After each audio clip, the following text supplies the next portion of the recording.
Hello viewers, ఎలా ఉన్నారు? మీరందరూ ఆనందంగా ఉండాలి అని మనస్ఫూర్తిగా కోరుకుంటూ welcome back to our channel. నేను మీ ఆంధ్ర అమ్మాయి నిర్మల. ఇవాల్టి వీడియోలో మన వ్యూయర్స్ అందరికీ వారాహి నవరాత్రుల్లో అత్యంత శక్తివంతమైన కంద దీపారాధన ఎలా చేయాలి, కంద దీపారాధన చేయటం వల్ల కలిగే ప్రయోజనాలు, పూజ చేసిన తర్వాత కందగడ్డను ఏం చేయాలి, కందగడ్డ దొరకకపోతే ఎలా పూజ చేయాలి అనే విషయాలన్నీ ఇవాల్టి వీడియోలో మన వ్యూయర్స్ అందరికీ షేర్ చేస్తున్నాను. ఈ వీడియో మన వ్యూయర్స్ అందరికీ చాలా బాగా ఉపయోగపడుతుంది అని అనుకుంటున్నాను. అలానే ఈ వీడియోలో మీకు ఎటువంటి సందేహాలు లేకుండా ఈ వీడియోను మన వ్యూయర్స్కు అందిస్తున్నాను. సో వీడియోని ఎక్కడ స్కిప్ చేయకుండా ఎండ్ వరకు చూడండి. వీడియోను స్కిప్ చేస్తే మీకు ఏమీ అర్థం కాదు. అలాగే మీకు కనుక ఈ వీడియో నచ్చితే తప్పకుండా వీడియోను లైక్ చేయటం, అలానే మీ ఫ్రెండ్స్ అండ్ ఫ్యామిలీ మెంబర్స్కు షేర్ చేయటం అసలు మర్చిపోవద్దు. 2024 సంవత్సరం జూలై 6వ తేదీ నుంచి 15వ తేదీ వరకు అత్యంత శక్తివంతమైన వారాహి గుప్త నవరాత్రులు అయితే రానున్నాయి. వారాహి గుప్త నవరాత్రుల్లో మనం ప్రత్యేకించి వారాహి అమ్మవారిని ఆరాధిస్తాం. ఈ శక్తివంతమైన రోజులలో ముఖ్యంగా పంచమి తిథి లేదా శుక్రవారం కందగడ్డతో దీపారాధన చేస్తే చాలా మంచిది. ఎందుకు ఈ కందగడ్డతో దీపారాధన చేసి దీపాన్ని వెలిగిస్తారు అనే విషయానికి వస్తే, మనకు ఎన్నో కష్టాలు అయితే వస్తూ ఉంటాయి. మనకు తీరని కష్టాల నుంచి, జీవితంలో వచ్చే కష్టాలు అడ్డంకులను తొలగించేందుకు సంకల్పం సిద్ధించుకోవటం కోసం ముఖ్యంగా గొడవలు, నిందలు, వివాహ సమస్యలు, సంతాన సమస్యలు, శత్రుబాధలు, ఆరోగ్య సమస్యలు, వీటన్నిటికీ ఒక చక్కని పరిష్కారం ఏంటి అంటే ఈ శక్తివంతమైన నవరాత్రులలో ఈ కందగడ్డ దీపం వెలిగిస్తారు. ఎందుకు కందగడ్డతో దీపం వెలిగించాలి అనే విషయానికి వస్తే, భూమి నుంచి పుట్టిన కందగడ్డతోటి దీపం పెట్టడం వల్ల వారాహి అమ్మవారు అత్యంత శీఘ్రముగా మనం కోరుకున్నటువంటి కోరికలను అమ్మవారు అయితే నెరవేరుస్తారు. మనం కోరే కోరికలు కూడా ధర్మబద్ధంగా న్యాయం అయిన కోరికలను కోరుకుంటేనే వాటన్నిటినీ అతి శీఘ్రముగా అయితే అమ్మవారు నెరవేరుస్తారు. విన్నారు కదా, కందగడ్డ దీపం వల్ల ఎన్ని ప్రయోజనాలు ఉన్నాయో. ఇవే కాకుండా ఆస్తి గొడవలు కానీ, లేకపోతే సొంత ఇంటి కల నెరవేరాలి అన్నా కానీ కందగడ్డతోటి దీపాన్ని అనేది వెలిగిస్తారు. మీకు కనుక కందగడ్డ కనుక దొరికితే తప్పకుండా అమ్మవారికి ఈ నవరాత్రుల్లో పంచమి తిథి రోజు కానీ, శుక్రవారం రోజు కానీ తప్పకుండా వెలిగించాలి. వారాహి నవరాత్రుల్లో పూజను ఎలా చేసుకోవాలి, కందగడ్డను ఏర్పాటు చేసుకొని అనే విషయాన్ని ఇప్పుడు మనం తెలుసుకుందాం.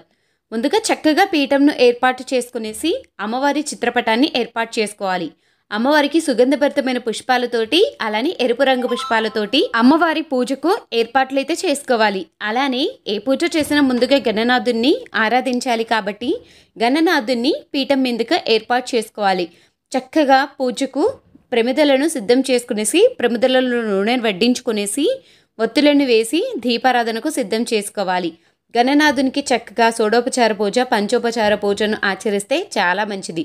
ఇవేమీ వేలు కుదరదు అనుకుంటే చక్కగా ఓం గణేశాయ నమః అంటూ 11 సార్లు జపిస్తూ గణనాథునికి కుంకుమ, పసుపు, గంధం, అక్షంతలు, పుష్పాన్ని, వస్త్రాన్ని సమర్పించి ధూపం, దీపం, నైవేద్యాన్ని సమర్పించాలి.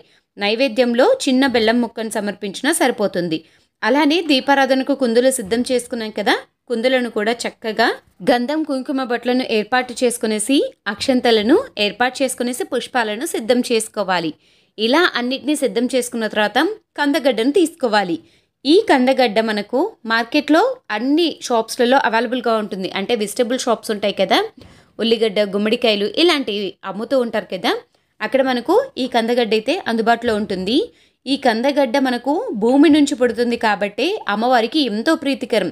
మీకు ఒక విషయం తెలుసా, వారాహి అమ్మవారికి నైవేద్యం పెట్టే వస్తువులలో కూడా భూమిలోంచి పుట్టిన వాటితోటి నైవేద్యం పెడితే చాలా మంచిది. అలానే భూమిలో పండిన కందగడ్డతోటి దీపారాధన చేయటం వల్ల అమ్మవారి అనుగ్రహం కలిగి మన కోరికలను నెరవేరుస్తారు.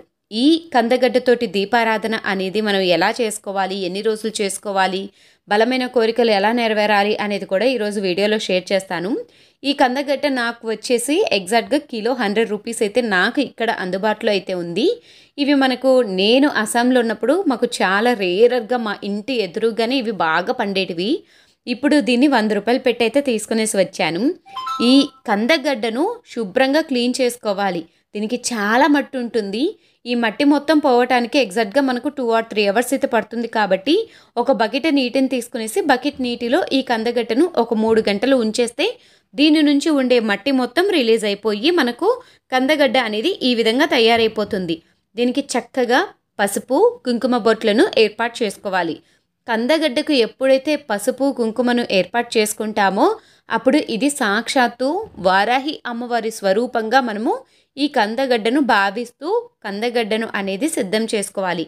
కందగడ్డకు పసుపు కుంకుమ పూసేటప్పుడు కూడా భూమి మీద పెట్టకూడదు.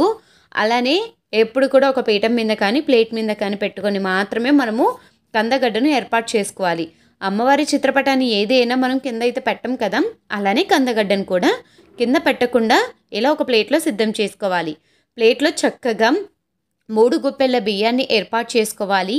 3 గుప్పెళ్ళ బియ్యంలో కుంకుమ పసుపును ఏర్పాటు చేసుకునేసి ముందుగా మనం సిద్ధం చేసి పెట్టుకున్న కందగడ్డ ఉంది కదా, ఆ కందగడ్డకు ఇలా మనము నెయ్యి వేసుకోవటానికి కానీ నూనె వేసుకోవటానికి కానీ సరిపడినంత హోల్ చేసుకోవాలి. ఇక్కడ మనకు కందగడ్డకు బుడిప అనేది ఉంటుంది, అంటే పైన తొండం అంటారు కదా, ఆ తొండం ప్లేస్లో కట్ చేస్తే మనకి ఇలా హోల్ అనేది పడుతుంది. మీకు పెద్ద సైజు కావాలి అంటే పెద్ద సైజులో కూడా హోల్ పెట్టుకోవచ్చు, చిన్న సైజులో కావాలి అంటే చిన్న సైజు కూడా పెట్టుకోవచ్చు. ఇందులో నూనెను వడ్డించుకునేసి మనకు నూనె వేసుకునేటప్పుడు కొంచెం విక్స్ లాంటివి ఇలా మనము ఒత్తులు పెట్టుకునే విక్స్ అనేది మనకు పూజా స్టోర్స్లలో అందుబాటులో ఉంటాయి. ఇలాంటి విక్ అయితే తీసుకుంటే ఈ విక్ ఒక్కొక్కటి వచ్చేసి 5 రూపాయలు మాత్రమే ఉంటుంది.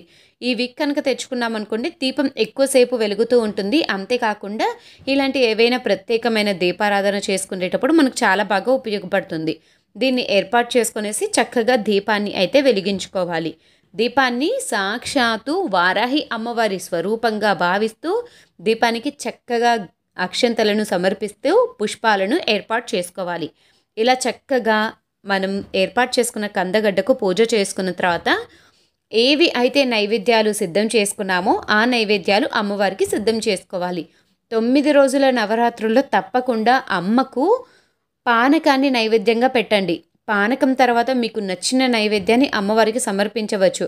నైవేద్యాలు ఏం పెట్టాలి అనేది కూడా ఒక వీడియో మీ అందరితోటి షేర్ చేస్తాను. అమ్మవారికి పానకాన్ని మర్చిపోకుండా పెట్టేసి మిగతా మీకు నచ్చిన నైవేద్యాలను అమ్మవారికి సమర్పించవచ్చు. ఇలా నైవేద్యాలు సమర్పించుకొనేసి తాంబూలాన్ని సమర్పించుకున్న తర్వాత అమ్మకు కుంకుమ అర్చన చేసుకోండి. అమ్మవారికి 9 రోజులు కుంకుమ అర్చన చేసుకోవచ్చు. ఈ కుంకుమ అర్చన మొత్తాన్ని ఎత్తి పెట్టేసుకొనేసి మనము నిత్యం బొట్లు పెట్టుకోవటానికి, మనం నిత్యం స్నానాన్ని ఆచరించిన తర్వాత బొట్టు పెట్టుకోవటం కోసం ఉపయోగించుకోవచ్చు. వారాహి అమ్మ యొక్క అష్టోత్తరాలు, 12 అష్టోత్తరాలు ఇవన్నీ మనకు PDF రూపంలో అందుబాటులో ఉంటాయి. వారాహి అమ్మ అష్టోత్తరాలు ఇవన్నీ ఎక్కువగా చదువుకోలేము అనుకుంటే 12 నామాలు వచ్చేసి 12 నామాలు ఉంటాయి. ఆ నామాలు కింద నేను డిస్క్రిప్షన్ బాక్స్లో ప్రొవైడ్ చేస్తాను. ఈ 12 నామాలను చదువుకున్న వారాహి పూజ చేసిన తర్వాత మీకు పూర్తి ఫలితం అయితే లభిస్తుంది. ఇలా చక్కగా కందగడ్డకు దీపారాధన చేసుకొనేసి కందగడ్డను పూజించుకొనేసి కుంకుమార్చన చేసుకున్న తర్వాత కర్పూర హారతిని అమ్మవారికి అలానే కందగడ్డ స్వరూపం అయిన అమ్మవారికి ఇరువురికి కూడా కర్పూర హారతిని ఇవ్వాలి. కందగడ్డను సాక్షాత్తు అమ్మవారి స్వరూపంగా భావిస్తూ అమ్మవారికి కుంకుమ పసుపు గంధం అక్షంతలను పుష్పాన్ని ఏర్పాటు చేసుకునేసి పూజలోకి ముందుగానే ఆహ్వానం పలకాలి.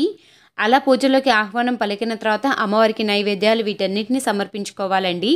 అమ్మవారికి సాయంత్రం సమయంలో మనం పూజ చేస్తాము. అమ్మవారిని రాత్రి దేవత అని కూడా అంటారు కాబట్టి సాయంత్రం సమయంలో చక్కగా అమ్మవారికి ధూపాన్ని వెయ్యండి. అమ్మవారికి సుగంధభరితం అంటే ఎంతో ప్రీతికరం కాబట్టి సుగంధభరితమైన ధూపాన్ని అమ్మవారికి సమర్పించవచ్చు. కందగడ్డ మీకు అందుబాటులో లేకపోతే ఒక ప్రత్యేకమైన దీపారాధనను ఏర్పాటు చేసుకునేసి దానిలో 5 ఒత్తులను వేసి సిద్ధం చేసుకోండి. అలా చేసుకొని అమ్మవారి స్వరూపంగా భావిస్తూ అమ్మవారి స్వరూపంగా భావించి దానికి కుంకుమార్చన ఇవన్నీ చేసుకోవచ్చు.